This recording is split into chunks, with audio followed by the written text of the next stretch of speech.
श्रीरामं रणरंगधीरं राजीवनेत्रं रघुवंशनाथं कारुण्यरूपं करुणाकरन्तं श्रीरामचन्द्रं शरणं प्रपद्ये। श्रीरामचन्द्रं शरणं प्रपद्ये। श्री सीताराम जी महाराज की जय। श्री राधा कृष्ण भगवान की जय। श्री सद्गुरु भगवान की जय। राधा कृष्ण के एक महान भक्त मुसलमान सनम साहब हो गए। यद्यपि सनम तो इनको कहते थे, लेकिन इनका पूरा नाम था मोहम्मद याकूब साहब। मोहम्मद याकूब साहब इनका पूरा नाम था। इनके पिताजी जो थे वो अजमेर के सरकारी अस्पताल में प्रधान चिकित्सक थे और श्री माताजी एक पठान की सुपुत्री थीं। लेकिन मुसलमान होते हुए भी पूर्व जन्म के संस्कारवश एक तुलसीदास जी की श्री रामचरितमानस पढ़ने और गाने में बहुत शौक रखती थी। लेकिन पर्दे में रहने के कारण इनकी इच्छा थी कि हम वाल्मीकि रामायण ही पढ़ें, कोई हमें समझाए, क्योंकि वो संस्कृत में है। परंतु पर्दे में रहने के कारण ये वाल्मीकि रामायण को नहीं पढ़ सके। इनका बालक सनम के ऊपर बहुत अच्छा प्रभाव पड़ा भक्ति का, क्योंकि माता के संस्कार ही बच्चे पर आते हैं। तो सनम साहब को रामायण सुनाने की इच्छा से किसी पंडित जी को घर बुलाने के लिए कहा गया, लेकिन कोई भी विद्वान पंडित इनके सुपुत्र सनम साहब को पढ़ाने के लिए नहीं आता था। क्यों? क्योंकि ये मुसलमान थे। दूसरा, इनके यहाँ लहसुन प्याज भी खाया जाता था, तो लहसुन प्याज न खाने की वजह से कोई आता नहीं था। तब इन्होंने लहसुन प्याज को भी छोड़ दिया। वैसे अभक्ष भोजन तो ये करते नहीं थे, मात्र लहसुन प्याज की बात थी तो छोड़ दिया। अब तब कोई पंडित इनको पढ़ाने के लिए राजी होगा और फिर इन्होंने इन्हीं सनम साहब ने संस्कृत पढ़ी। संस्कृत पढ़ने के बाद भागवत आदि ग्रंथों का अध्ययन भी किया। भागवत भी पढ़ाई गई फिर इन्हें। और जब भागवत आदि ग्रंथों का अध्ययन कर लिया इन्होंने और जब उसको मनन किया तो इनका मन राधा माधव के प्रति आकृष्ट हो गया, लगाव हो गया भगवान के श्री चरणों में। अब इन्होंने भेष साधु का बना लिया, क्योंकि भक्त यद्यपि गृहस्थ आश्रम में थे, लेकिन भेष इन्होंने जो है भक्त का बना लिया। तो जब इन्होंने भेष भक्त का बनाया तो जो धर्मांध मुसलमान थे उस समय के जो धर्मांध मुसलमान थे वे इस भेष से नाराज हो गए और उन्होंने इनका एक बार नहीं कई बार अपकार करना चाहा। लेकिन राधा कृष्ण की कृपा से ये हमेशा रक्षित होते रहे। अब इनका विश्वास और भी भगवान के ऊपर हो गया।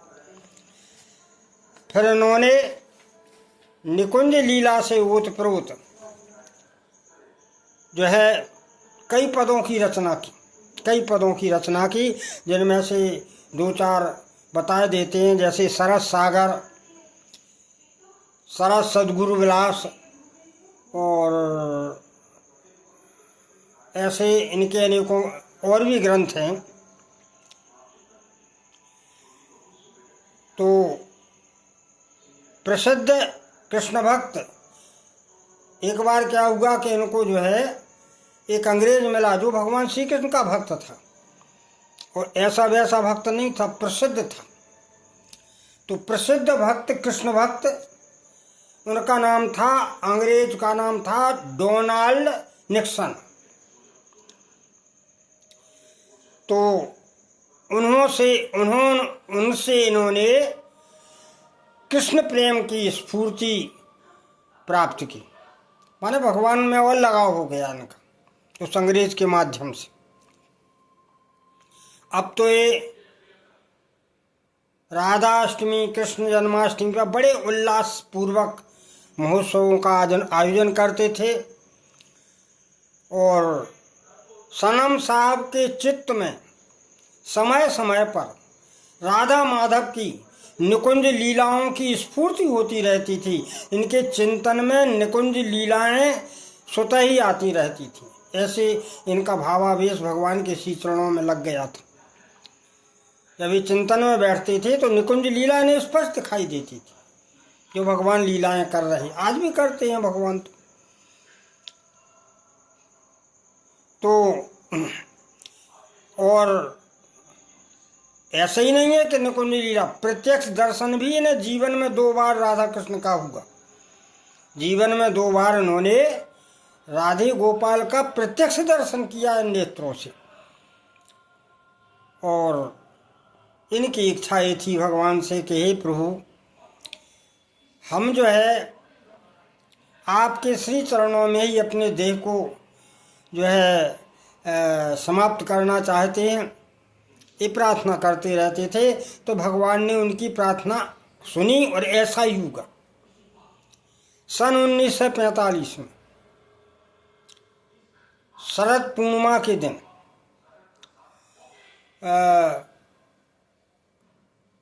एक स्थान पर, वृंदावन में एक स्थान पर रास हो रही थी, रासलीला हो रही थी, और उस रासलीला में सखियां गा रही थी।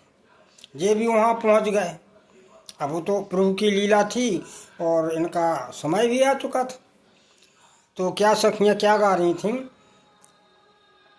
कि अनुपम माधुरी जोरी हमारे श्यामा श्याम की, अनुपम माधुरी जोरी हमारे श्यामा श्याम की, रसीली मधुभरी अखियाँ हमारे श्यामा श्याम की, रसीली मधुभरी अखियाँ हमारे श्यामा श्याम की।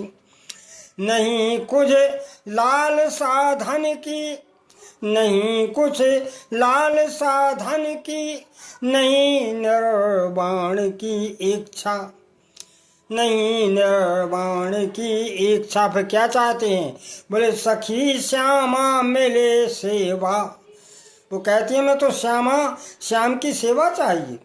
सखी श्यामा मिले सेवा हमारे श्यामा श्याम की, सखी श्यामा मिले सेवा हमारे श्यामा श्याम की, अनुपम माधुरी जोड़ी हमारे श्यामा श्याम की।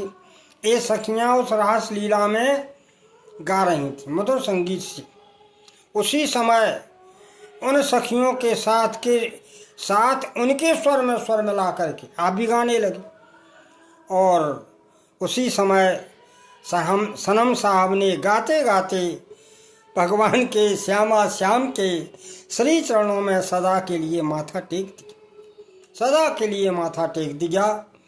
जो वहाँ दर्शक थे, श्रद्धालु थे, वो बड़े विस्मित हो गए और इनके भक्तिभाव और सौभाग्य की सराहना करने लगे। सभी के नेत्रों से प्रेमाश्रु बह रहे थे और सभी ने उन प्रेमाश्रुओं से इन्हें अंतिम विदा दी। ऐसे थे सनम साहब, ऐसे भक्त भगवान के हो गए हैं। इसीलिए मानव जीवन तो वास्तव में भगवान के श्री चरणों में ही लगाने से कल्याण होता। अब भक्त और भगवान की जय। एक दूसरी कथा और है। एक बार राधिका जी ने निकुंज में भगवान श्री कृष्ण को मधुर स्वादिष्ट भोजन कराने के लिए निमंत्रण दिया। वो चाहती थी कि हमारे कन्हैया हमारे कर कमलों का प्रसादी पाए और हमें आनंद की अनुभूति हो। तो भगवान को जब निमंत्रण हुआ तो भगवान आए उस निकुंज में, और राधिका जी ने बड़े ही लगन से प्रेम भाव से 56 प्रकार के भोजन तैयार किए। भगवान को परोसा गया। भगवान भी बड़े आनंद के साथ भोजन करने लगे। ऐसा देख करके राधिका जी के हृदय में आनंद उमड़ने लगा। अब क्या हुआ, उसी समय एक ग्वाला आता है और ग्वाला ने भगवान श्री कृष्ण को देख के कहा, अरे कन्हैया, तुम तो अभी कालिंदी के किनारे क्रीड़ा कर रहे हो, तुम यहाँ कैसे आए हो, कब आए? तो जब उसने ये कहा तो श्री राधिका जी ने, तुम कब आए हो, कहाँ, क्या कर रहे हो, ये सब तो नहीं सुना, लेकिन पहला सब सुन लिया कि तुम तो कालिंदी के किनारे क्रीड़ा कर रहे हो। तो इतने प्रेम में व्याकुल हो गए। यही प्रेम जनित तो व्याकुलता है कि उन्हें भान ही नहीं रहा कि भगवान तो हमारे सामने भोजन कर रहे हैं। उन्होंने कहा भगवान तो क्रीड़ा कर रहे हैं। वो जो है प्रेम में बेसुध हो। ये प्रेम जनित व्याकुलता इसे कहते। तब भगवान ने राधिका जी को जगाया, कहा मैं तो यही हूँ, और फिर राधिका जी बड़ी प्रसन्न हुई। तो जो भक्त होते हैं वे भगवान के क्षणिक वियोग को भी सहन नहीं कर सकते। ऐसी उच्च साधना जिनकी हो जाती है उनको तो फिर भगवान की लीलाओं का इन चर्म चक्षुओं से दर्शन होना सुलभ ही है। ठीक है, बोलिए भक्त और भगवान की जय। श्री सीताराम जी महाराज की जय।